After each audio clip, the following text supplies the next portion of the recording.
Right. మరొకటి జగన్మోహన్ రెడ్డి గారికి సంబంధించిన సెక్యూరిటీ పైన కూడా వందల కోట్ల రూపాయలు ఖర్చు చేశారు.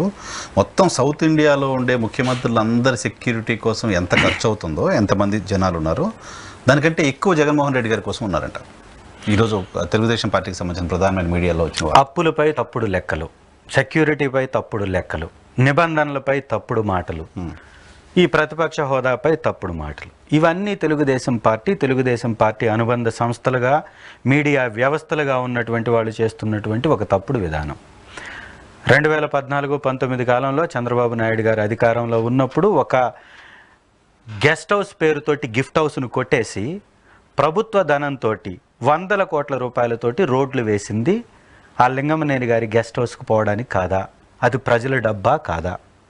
ఒక ముఖ్యమంత్రి హోదాలో మీరు అక్కడ అక్రమ నివాసంలో, అక్రమ కట్టడంలో మీరు నివాసం ఉన్నది వాస్తవం కాదా? అదే లింగమనేని రమేష్ గారు ప్రభుత్వ భూమిలోనే కట్టాము, నదీ పరివాహక ప్రాంతంలోనే కట్టాము, నిబంధనలకి మేము వ్యతిరేకంగా ఉంటే ప్రభుత్వం ఎలాంటి యాక్షన్ తీసుకున్నా సమ్మతిస్తామని వారు చెప్పింది వాస్తవం కాదా?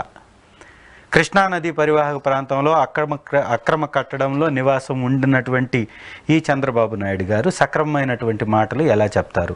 గౌరవ ముఖ్యమంత్రి హోదాలో పోలవరం దగ్గరికి వెళ్ళి అబద్ధాలు, గౌరవ ముఖ్యమంత్రి హోదాలో ప్రతిపక్ష నాయకుడి మీద అబద్ధాలు, సెక్యూరిటీ అంటూ గగ్గోలు పెడుతున్నటువంటి ఈ మీడియా వ్యవస్థలు 2014-2019 అధికారంలో ఉన్నప్పుడు కోట్ల రూపాయల ప్రజాధనాన్ని చంద్రబాబు నాయుడు గారు ఇళ్లు కట్టుకుంటూ హోటళ్లలో బస చేసి హయత్లో కట్టింది వాస్తవం కాదా?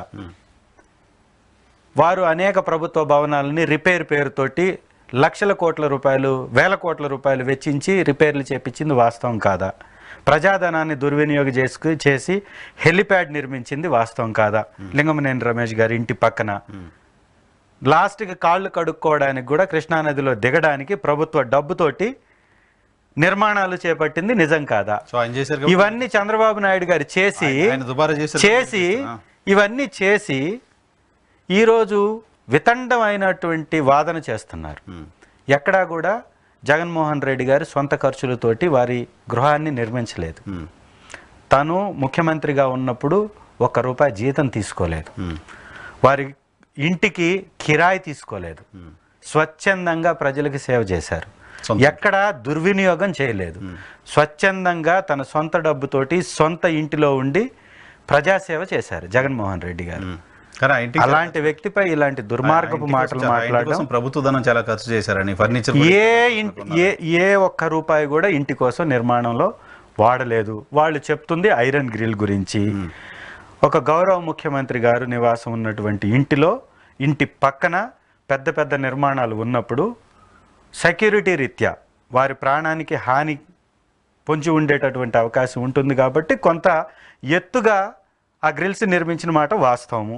ఆ నిర్మించినటువంటి గ్రిల్స్కి ఏమంటున్నాం, మా పార్టీ ఏమంటుంది, మీరు దానికి డబ్బుని లెక్క కడితే చెల్లిస్తాం. ఒక అధికారి, ఒక గౌరవ ముఖ్యమంత్రి గారి ఇంటికి నిర్మించినటువంటి ఈ సెక్యూరిటీ గ్రిల్స్ ఏవైతే ఉన్నాయో అది అనేక మంది ముఖ్యమంత్రులుగా ఉన్న వాళ్ళు నిర్మించిందే. ఇక్కడ తెలంగాణలో గౌరవ ముఖ్యమంత్రిగా ఆ రోజు ఉన్నటువంటి మన కేసీఆర్ గారు వారి క్యాంపు కార్యాలయాన్ని కానీ గమనిస్తే చుట్టూరు కూడా గ్రిల్స్ పెద్ద ఎత్తున నిర్మాణం చేశారు. అది గవర్నమెంట్ సొమ్ముతో కాదా? చంద్రబాబు నాయుడు గారు నిర్మించుకున్నటువంటి ఇళ్ళు, ఈ రోజు ఉంటున్నటువంటి ఇంటికి సంబంధించి సెక్యూరిటీ పెట్టారు, అది గవర్నమెంట్ది కాదా? ఎందుకు చంద్రబాబు నాయుడు గారి బంజారా హిల్స్లో ఉన్నటువంటి ఇళ్ళు, ఆ ఇళ్ళు ఒకటే కాదు కదా, ఆ చుట్టూ పోవడానికి రావడానికి అనేక మంది నివాసం ఉన్నటువంటి ఆ ప్రాంతంలో దాదాపుగా 1/2 కిలోమీటర్ ముందు సెక్యూరిటీ ఉంటుంది. వారు ప్రతిపక్షంలో ఉన్న సెక్యూరిటీ ఉంటుంది, అధికార పక్షంలో ఉన్న సెక్యూరిటీ ఉంటుంది. అక్కడ కూడా గ్రిల్స్తో నిర్మాణం జరిగింది. ఇదంతా ప్రభుత్వ డబ్బుతో కాదా నిర్మించింది? మరి మీకు ఒక లెక్క, జగన్మోహన్ రెడ్డి గారికి ఒక లెక్క.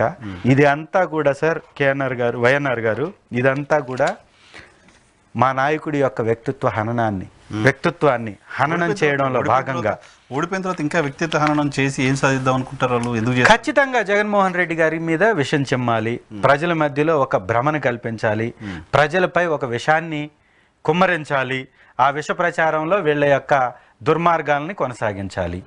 ఇవాళ ప్రభుత్వంలో ఉన్నటువంటి పెద్దలు గతంలో దోచుకున్న విధంగా దోచుకోవాలనే కుబుద్ధితోటే ల్యాండ్ టైటిలింగ్ యాక్ట్ని క్యాన్సిల్ చేశారని అనేక సందర్భాల్లో చెప్పాం. గ్రీన్ ట్రిబ్యునల్ భూముల్ని కొట్టేశారు.